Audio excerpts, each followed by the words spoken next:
Bonjour à toutes et bonjour à tous, bienvenue sur ma chaîne Dom Univers Crypto. J'espère que vous allez bien mes amis, que tout se passe bien pour vous. Nous sommes le 10 mai 2023 et comme tous les jours, on va faire le tour de l'actualité, un maximum d'informations dans un minimum de temps. Je vous mâche un petit peu le travail, je vous mets les liens en dessous de la vidéo, sous les commentaires. Vous pouvez aller chercher ça et creuser à votre rythme ou comme vous le désirez. En tout cas, ce qui va vous faire plaisir d'apprendre un peu plus, évidemment. Hein. Sinon, nous, on essaye de voir vraiment un maximum d'infos pour être au courant de tout. On va parler du projet fou des États-Unis pour éviter la faillite, de Grayscale, de l'Irlande avec le Bitcoin, un schéma de Ponzi, l'incertitude réglementaire évidemment, des NFT avec Turbo, Bitcoin Core, on va parler de PayPal, OKX, etc., etc., etc. Il y a beaucoup de choses à voir et on va essayer de faire ça dans un laps de temps très court. Donc surtout, n'oubliez pas de vous abonner à ma chaîne si vous voulez savoir quand mes vidéos sortent et cliquez sur le pouce, ça me fait toujours plaisir quand vous le faites évidemment. Allez, on a un BTC à 27 631, ETH 1847, plutôt dans le vert aujourd'hui, mais bon, encore une fois, on est en train de refaire un petit retracement qui est prévu, je vous en parle quand on fait des vidéos sur les graphiques, je vous en parle régulièrement. Guerre en Ukraine, toujours pas terminée malheureusement, et c'est pas prêt de se terminer, ça c'est clair. Donc, une pensée pour eux. Sinon, tous les jours, vous vérifiez les marchés. Aujourd'hui, 14h30, on a des news un petit peu importantes qui vont nous arriver sur la tête. On verra bien comment le marché va réagir. Des news, il y en a à longueur de temps. Il faut être au courant de tout ça quand vous êtes trader. Évidemment, ça va jouer sur votre marché. Si vous faites du très long terme, on s'en fout un petit peu. Je répète ça tout le temps, mais c'est hyper important. Parce que la vision sur 10 ans, c'est pas évidemment la même vision que vous avez pour une journée, 2 jours, 3 jours ou une semaine. Ça, c'est clair et c'est net. Vous l'avez tous compris. En tout cas, on approfondit tout ça si on en a envie, et on peut le faire ensemble si vous en avez envie, évidemment. Donc S&P 500, plutôt plusieurs bougies en 12 heures, là plutôt des bougies qui retombent avec une petite bougie verte en dernier. Le BTC, lui, est en train de réfléchir. En ce moment, on est légèrement décorrélé entre les deux. Donc voilà, c'est déjà quelque chose de gagné, comme on dit. Et nous, on est plutôt en train de réfléchir sur cette zone-là. Je l'attends toujours plus bas. On a un cap qui n'est pas comblé ici. Je l'attends toujours sur les 25 000. Moi, peut-être il n'y reviendra jamais. Peut-être il va y revenir. Il a tendance à vouloir m'écouter à longueur de temps, mais on verra bien. Et donc, le S&P 500 aussi, je l'attends aussi plus bas. Et je pense que je suis pas le seul à l'attendre plus bas, mes amis. Cointribune nous dit quoi? L'Irlande, Bitcoin, un schéma de Ponzi. Eh bien, voilà, comme si c'était une nouveauté, ça. Mais on sait bien, il y a des gens qui nous aiment pas. Le problème, il est là, si vous voulez. Et évidemment, beaucoup d'économistes ne nous aiment pas, c'est clair, c'est un nouveau système qui arrive dans un monde ancien. Nouvelle technique, c'est toujours mal pris, c'est toujours mal pris, et évidemment qu'il y en a qui défendent un petit peu leur position. Donc voilà, bon, ça vous allez lire si vous en avez envie, c'est en Irlande, mais on a l'habitude qu'on nous dise que nous sommes des Ponzi ou autre chose, etc., etc. Dollar, Apocalypse, le projet fou des États-Unis pour éviter la faillite. Alors eux, ils ne savent plus comment faire, parce que si le Bitcoin, c'est un Ponzi, pourquoi pas, c'est l'avenir qui nous dira si vraiment ça s'écroule un jour, etc. Et que si beaucoup de gens perdent de l'argent, pour l'instant, l'argent perdu, il est pour beaucoup de personnes, qui soient dans le marché traditionnel ou aussi dans la crypto, nous sommes bien d'accord. Et eux, ils trouvent qu'une nouvelle pièce pour simuler le dollar. Alors, nous vous en parlions la semaine dernière, c'est Bain Crypto qui nous dit ça. Nous vous en parlions la semaine dernière, l'état de l'économie des États-Unis est préoccupant, évidemment, notamment que depuis que le pays est menacé de faire faillite dans les 3 semaines qui vont venir. S'ajoute à cela la présence d'une inflation toujours rapide à mesure que le dollar s'affaiblit, couplée aux craintes d'un krach bancaire que l'on annonce plus fort que celui de 2008. Bon, ça c'est des news, c'est pas arrivé encore, mes amis. Faut toujours attention. Moi, je pense que la situation n'est pas bonne, mais on réagit quand même à tout ça. C'est assez surprenant ce qui arrive, et même parfois on réagit pas du tout, on laisse faire. C'est assez étonnant. Mais on n'en est pas encore au plus fort que 2008. Face à la panique, que propose le gouvernement américain alors que tout se joue cette semaine, et en dépit des solutions annoncées par les experts? Le président américain Joe Biden a proposé une alternative étonnante, la création d'une toute nouvelle pièce. Peut-être il veut copier sur le Bitcoin, il croit peut-être qu'il suffit de créer quelque chose, d'avoir l'idée d'un truc, qui est déjà faite depuis longtemps, pour que ça s'arrange. Selon un rapport publié par Inside Business, celui-ci serait réalisé en platine et aurait une valeur d'environ 1000 milliards de dollars. Cette entreprise serait simple et rapide, puisqu'il suffirait au Trésor de frapper celle-ci et d'y associer la valeur qu'il désire. L'objet généré permettra alors aux États-Unis de compenser partiellement leurs dettes en attendant qu'une autre solution soit trouvée. Voilà, le truc, en attendant qu'une autre solution soit trouvée, le Bitcoin, ce qu'il y a de bien, c'est que nous, on a la solution. Il y a la solution. Voilà, après, bon, il faudra qu'un maximum de gens l'adoptent, c'est tout, mais ça va venir tout doucement, je le pense aussi. Vous l'aurez compris, l'objectif de cette proposition serait donc seulement de gagner du temps, mais elle ne réglerait pas le problème à la base. Voilà, d'autant plus que le gouvernement semble refuser cette idée. Quant au cours de la platine, il ne serait pas suffisamment pour rembourser l'ensemble et nécessiterait de remplir des bourses entières pour couvrir la dette. Les États-Unis, bloqués par leurs propres lois, cependant, opter pour les solutions moins mirobolantes sont plus faciles à dire qu'à faire. Effectivement, en effet, le 14e amendement de la Constitution des États-Unis stipule que le plafond de la dette ne peut être augmenté sans approbation du Congrès et que celui-ci serait illégal car il demanderait d'outrepasser de vieilles lois financières bien enracinées. Et oui, et oui, et oui. Allez, vous lisez tout ça si vous en avez envie, évidemment que c'est assez passionnant quand même. C'est ce qu'on vit en direct tous les jours, nous. The Block, la Chambre des États-Unis organisera une rare audience en comité mixte dans le cadre d'une effort croissante de la cryptographie. Une rare audience mercredi, donc aujourd'hui, entre deux commissions de la Chambre des représentants des États-Unis, les derniers signes d'un élan croissant pour la législation sur les actifs numériques. C'est pas terminé, on n'est pas au bout de tout ça, de la réglementation, des législations, etc., etc., etc.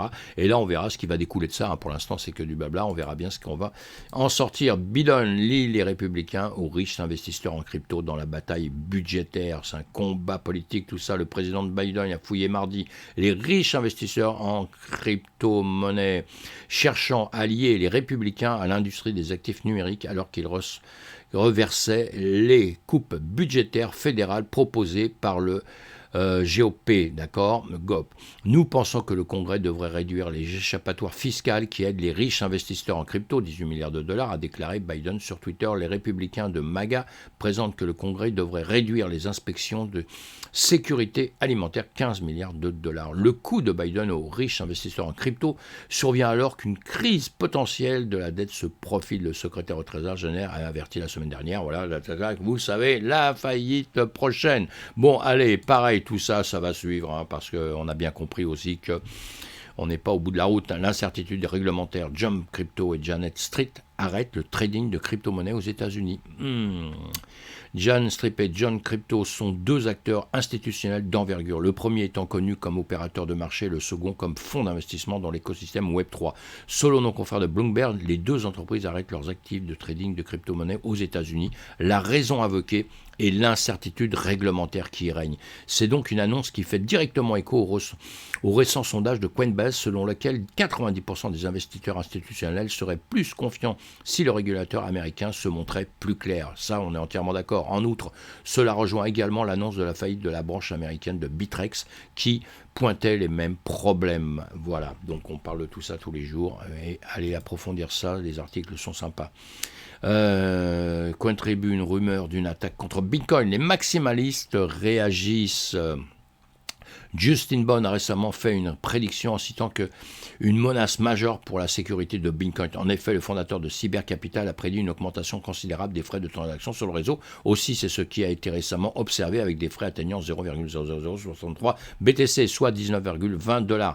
Cette situation a entraîné des rumeurs concernant une éventuelle attaque par DOS. Et les craintes des investisseurs se sont accentuées avec l'augmentation soudaine des transactions non vérifiées. Mais bon, résultat des courses, il faut maintenant se calmer un petit peu sur ces craintes-là, évidemment. L'augmentation de l'activité sur le BTC était si forte que Binance a dû suspendre les transactions en BTC. Aussi, il y a eu des rumeurs selon lesquelles l'échange aurait perdu un tiers de ses bitcoins en 24 heures. Mais cela s'est révélé faux et Binance a annoncé le 8 mai. Nous sommes conscients que certaines données montrent un volume important de sorties Binance. Ces sorties sont en fait des mouvements entre les hot et les cold wallet de Binance en raison des ajustements d'adresse en BTC. Voilà, bon allez, on se calme, on reste cool, évidemment, combat entre évidemment ceux qui sont les pros Bitcoin et qui ne veulent pas de NFT, et ceux qui sont aussi des pro-Bitcoin et qui aiment le Bitcoin et qui sont des anti-NFT. Voilà, je ne sais pas si je me suis bien exprimé, mais en tout cas, il y a pour ou contre les NFT sur Bitcoin. Est-ce que ça va poser des problèmes ou pas? Le combat est un petit peu là à la base. Et le développeur de Bitcoin Core demande un filtre anti-spam. Aujourd'hui, la blockchain Bitcoin continue d'être congestionnée. Il y a actuellement 414 000 transactions dans le main pool en attente d'être ajouté au bloc. Les frais de transaction moyenne de priorité à 13,46, donc ça a baissé un peu, comme l'a rapporté Bitcoinist Ordino, et BRC20 sont les principales raisons de l'état de réseau, en partie parce qu'il a été codé de manière extrêmement inefficace. Donc vous voyez, il y a vraiment un combat là-dessus. On verra bien comment ça va faire, mais moi je me dis ça peut être un danger peut-être c'est la sécurité moi qui me pose gros problème, et puis plus j'apprends dessus, plus je lis, je suis comme vous, je m'informe énormément, etc. Je suis pas un développeur moi, hein, mais j'écoute tout ce que disent les développeurs, tous les gens qui sont des pros, vraiment des pros de ça, et apparemment au niveau de la sécurité il y aurait peut-être pas de problème. Donc à la limite après ça permettrait ça permettrait à tous ceux qui travaillent dessus, qui ont des revenus parce qu'on crée la crypto-monnaie, on crée le Bitcoin à longueur de temps, hein, eh bien ça permettrait d'avoir des revenus grâce à ce travail qui continuerait dessus, sans que puisqu'on arrivera à terme de la création des Bitcoins, 21 millions de Bitcoins, une fois qu'ils seront tous créés, c'est pas demain, c'est en 2140 je crois, si je dis pas de bêtises, et donc c'est pas demain, on sera peut-être plus là, on sera sûrement plus là, moi je serai sûrement plus là, hein. Et donc ça c'est clair et net. Et donc, même si je me crois immortel quand même. Hein. Bon, allez, passons. Je rigole. Donc, il faudra bien qu'ils continuent à gagner de l'argent dessus, en sécurisant, etc., etc. Donc, ça peut être amener un revenu supplémentaire. Donc, voilà. On suit ça de près, en tout cas. Je sais que tout le monde n'a pas le même discours là-dessus. Canton Network, Goldman Sachs, Microsoft et la bourse de Chicago lancent leur propre blockchain. Bon, ça je l'avais déjà dit, je le répète, c'est important. La blockchain Canton Network débarque en force. Donc allez lire ça, j'en ai déjà parlé, mais petit rappel comme ça. Les clients de PayPal ont investi 943 millions de dollars en crypto-monnaie. Bon, ça c'est bon signe aussi. Dans son formulaire 10K déposé auprès de la Security and Exchange Commission, la SEC, et faisant état de la situation financière au 31 mars 2023, PayPal nous dévoile qu'elle gère 943 millions de dollars de crypto pour le compte de ses clients. On a déjà parlé aussi, mais encore une fois, une petite piqûre de rappel, parce que c'est important, ce sont des choses importantes chez nous, ça veut dire qu'on se développe, on ne va pas écouter que les gens qui sont négatifs et qui vont nous poser que problème en disant que c'est un Ponzi, etc., etc. Non, il y a aussi d'autres, dans le même monde, on a d'autres visions aussi des choses. Voilà que l'entreprise française des FNS intègre la biométrie dans les infrastructures. Oui, moi je pense que la biométrie, vous savez, ce sera un truc qui va arriver de plus en plus. Ce sera comme ça, ce sera beaucoup plus simple à mon avis. Pourra-t-on bientôt dérouiller nos wallets? Non. Custodié à la lettre de la reconnaissance faciale, la firme parisienne DFN vient d'annoncer le lancement de sa solution permettant aux développeurs de créer des portefeuilles de crypto-monnaies incluant des outils biométriques. Voilà, super, c'est très bien ça, moi j'aime bien ça. Un tournant pour les inscriptions Ordinal. Alors voilà, Ordinal, la marketplace NFT de Binance s'ouvre aux inscriptions du réseau Bitcoin. Pareil, on a déjà parlé, mais c'est important, c'est quelque chose d'important, donc si vous n'êtes pas au courant, vous allez, souvent je reparle de petites annonces parce que le lendemain on me dit souvent, t'as pas parlé de ça, mais si, j'essaye de parler les choses vraiment très très tôt quand ça sort, et parfois le lendemain les gens qui m'ont pas écouté la veille se disent ils parlent pas de ça alors que tout le monde en parle aujourd'hui. Moi j'en ai déjà parlé la veille, alors c'est pour ça que parfois je me permets de répliquer un petit peu une petite news rapidement comme ça, et comme ça vous allez le creuser si vous n'êtes pas au courant évidemment.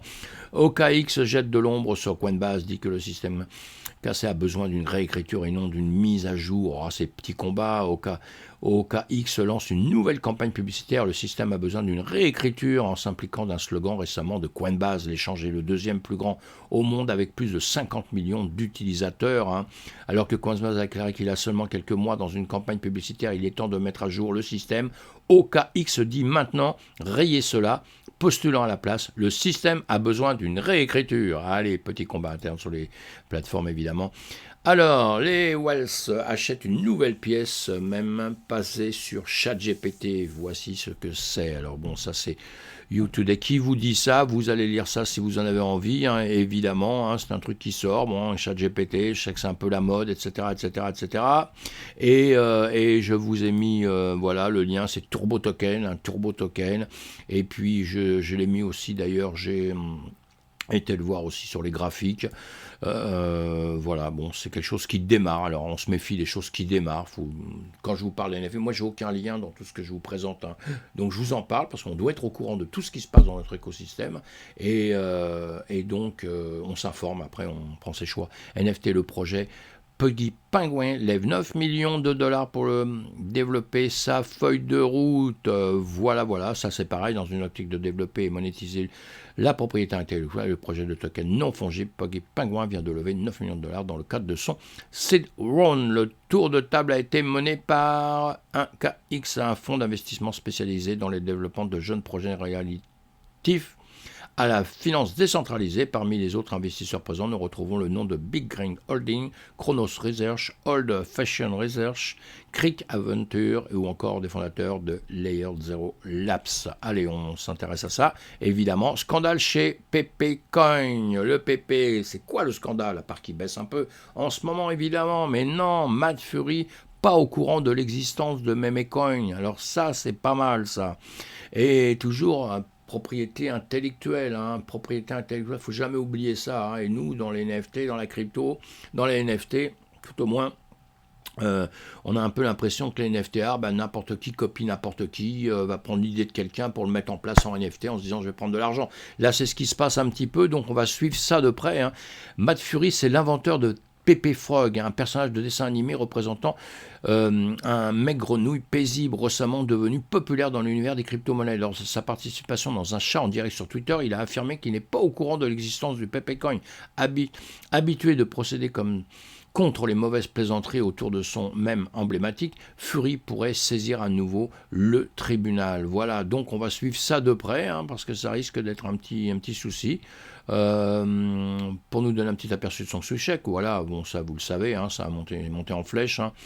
Maintenant, Binance, séduit aussi par PP, a décidé de lister aux côtés de Floki le 5 mai dernier, ça on le sait aussi, mais une nouvelle relayée par Protos risque de faire descendre les détenteurs de PP, dénué en fait l'inventeur du même emblématique a fait parler de lui dernièrement sur Twitter. En fait, c'est la première fois que j'entends parler. Qu'est-ce que le PP Coin, demandait Mad Fury sur Twitter Space dernièrement. Le chat était censé aborder sa nouvelle collection d'art NFT Zox, mais il semble difficile de ne pas arriver au célèbre PP Coin à l'occasion. Allez, on va suivre tout ça de près. Évidemment, ça risque de remuer un petit peu dans les chaumières. C'est tout à fait possible, hein. La propriété intellectuelle, mes amis, hein, c'est quelque chose qui existe et qui est fort chez nous. Voilà, allez, j'arrête là parce que sinon je vais parler trop longtemps. Pensez à me retrouver sur Twitch, pensez à liker mes vidéos s'il vous plaît, et puis on se retrouve, faites attention à vous, soyez très très prudents, nous sommes dans un écosystème extraordinaire, profitons-en, mais avec prudence mes amis,